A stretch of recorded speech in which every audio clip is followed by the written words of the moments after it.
What's going on, folks? It's your man Jay, and I'm back with another video. So today we take a look at a follow-up video on the Gateway Creator Series laptop. This is one of their highest performing laptops that they offer, if not the highest performing laptop that they offer when it comes to the laptops that were sold exclusively by Walmart. So when this first came out, it was $9.99 roughly 7 to 8 months ago. And now it's actually sold out. They haven't replenished stock on this. And I don't know why, because it's actually a fantastic laptop. Even when it first came out at $9.99, I thought it was still worth the $9.99 when you considered what you were getting in comparison to other laptops with the same specs or lesser specs, and they cost more. Windows laptops don't hold very good value sometimes. This just remains to be seen. For some reason, they just don't. But this laptop actually went on sale multiple times, and the final price that I saw it at was $7.99, which still says that on the website, but it's just sold out. I don't know when they're going to get any more of these in, so I really couldn't tell you. I have no idea. Or if they're going to get them at all. They might be working on a new version.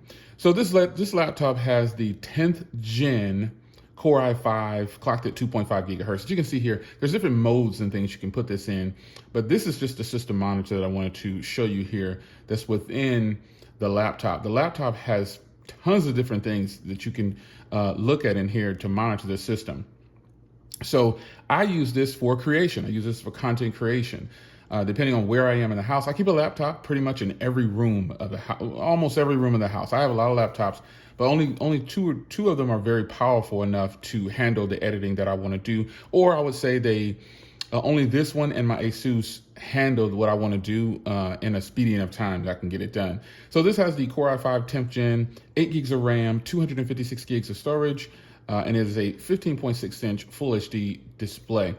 Now, there is another version of this, a Ryzen version that's actually in stock right now. And it started off at $8.99, but it's now $7.49. It's pretty much the same laptop shell, basically, and some internals, but the internals are a little different on that one, I would say, just by a smidgen, because you actually has the AMD Ryzen 5 in that one, the 4600.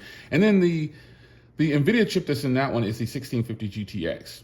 Other than that, it's pretty much the same laptop, but it's up to you to decide if you want to get the Ryzen version or you want to stick with this one. Now, this one actually has the NVIDIA 2060 RTX, which I found to be very nice, and I just thought that was just fantastic for what it was, and it was good value. And if you got it for $7.99, you got a steal of a deal.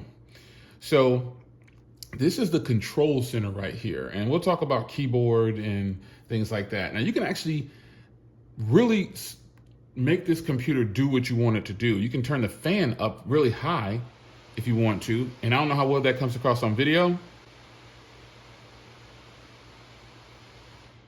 but it's really loud, and that's totally manual control right there.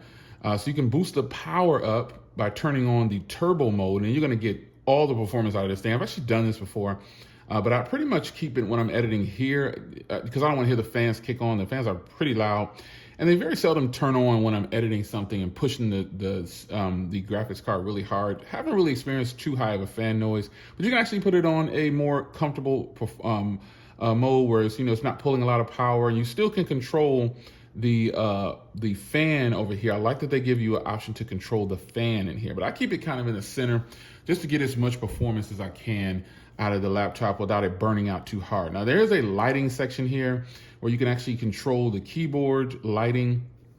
I think this is pretty cool right here, that you can actually control these things right here. If you want to, you can manually do things in here. You can just do whatever you want to do with the lighting situation on this keyboard. Very nice, clean, to the point. It's cool to have some control over your lighting on your keyboard. I think this is super cool. And on here, this is where you control the switch effects on here. This is where you basically turn things on and off in this right here. All right, so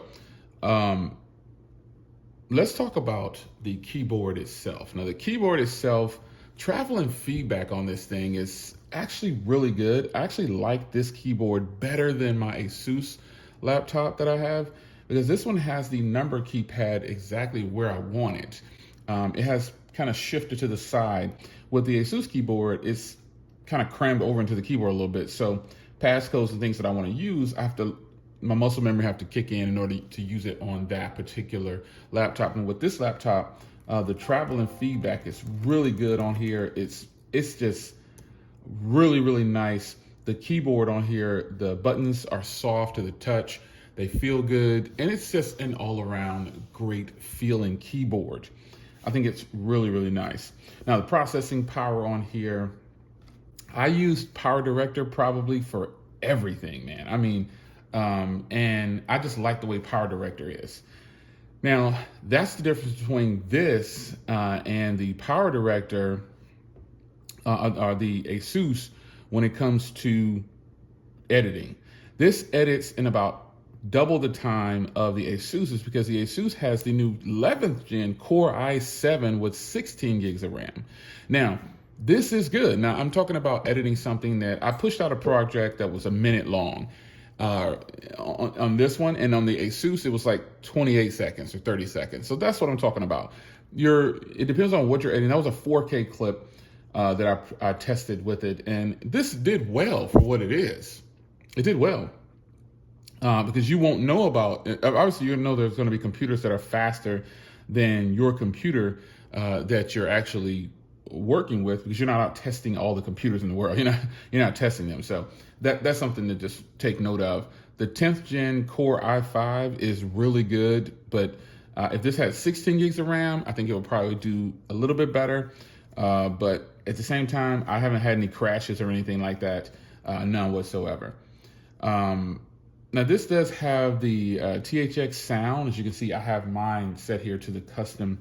I have the audio up really, really nice.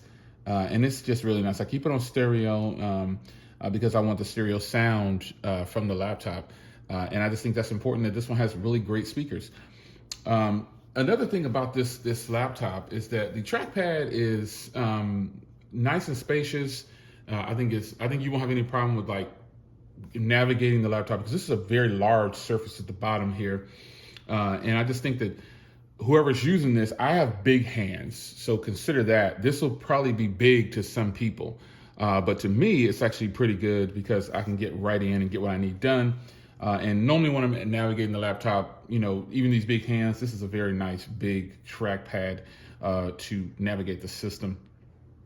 So this has a matte film over the display, and that is something that I really enjoy about this laptop. Some laptops don't have a matte film on it, and this one does, and I really love the matte screen on here. It's just so nice, man. Something as simple as that should be a thing on laptops and monitors, having a matte screen on there. But some people don't like that, but this screen is pretty bright overall. You shouldn't have a problem with how bright the screen looks on here. I think that the screen on here is beautiful at 1080p, no problems whatsoever. Let's see here. That's full brightness on there, and I think that's more than enough for the average consumer or just anyone out there. I think this is more than enough screen brightness for you. And I've learned that cranking the brightness up like that doesn't really affect the battery, because right now I have it at about 70%, and I think it does very well. Now, a con that I have with this laptop is the camera is down on the bottom down here. They have this huge bezel down here, and I'm assuming they have it like that because they have lots of sensors and things need to work on there. And they want to maintain this like thin border around the top. That would be probably my only con so far that I can think of on here, is this big space at the bottom down here. It looks weird. Now, ports on here are actually really solid.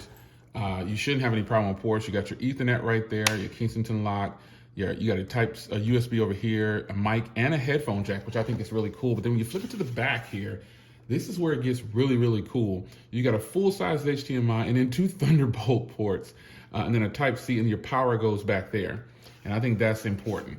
And on this side here, you have a full-size USB and 2 3.0 ports. So if you're in the market for this laptop, I think that I haven't had any overheating issues. There's been nothing like that. I think the laptop definitely is going to please lots of people. And if you consider what you're getting here for the price, if you were able to get this for $799 or $999, obviously the $799 is the better price that you'd want to get it at. But if you were able to get this for $799, you got a heck of a laptop. You got a great deal. I mean, because mine is running smooth still to this day. Battery life is the last thing I want to talk about. Battery life is good. It's not stellar or spectacular, but it also depends on the task that you're using for this laptop. So it's going to be up to you to determine whether or not you want to keep it plugged. Some people keep their laptops plugged in. I personally don't do that. I try to avoid keeping my laptops plugged in for a long time because it actually puts a little bit of strain on the battery if you keep it plugged in, and it'll become dependent on the battery. So I like to just use my laptops off of the battery, off of the charger, and just use it like that. And if it starts to die, I wait until the computer tells me sometimes, hey, time to plug me up, or I'll plug it up at about 20 to 30%. Yeah. So this laptop, the Gateway Creator Series laptop, this laptop is still definitely worth $799. Even by today's standards, I think if you can get this for $799, you're doing pretty good, because I'm using it for content creating and really pushing it to its limits when it comes to editing 4K content and things like that, or doing a 30, 40-minute video editing in Power Director. I think you'll be fine with it. It's still totally worth it in 2021. And if it's available, I would say find it, get it. I don't know about the AMD Ryzen version, but I do know that the NVIDIA chip is different. But obviously the processor is different, but ultimately that's a different version of the same computer. So if you have the AMD Ryzen version, please comment down below and let me know how your performance is, your battery, how you like it, how you like this beautiful keyboard as well. So it's your man Jay. Follow up 7, 8 months later. This thing is still fantastic, man. I'll see you in the next one. Take care.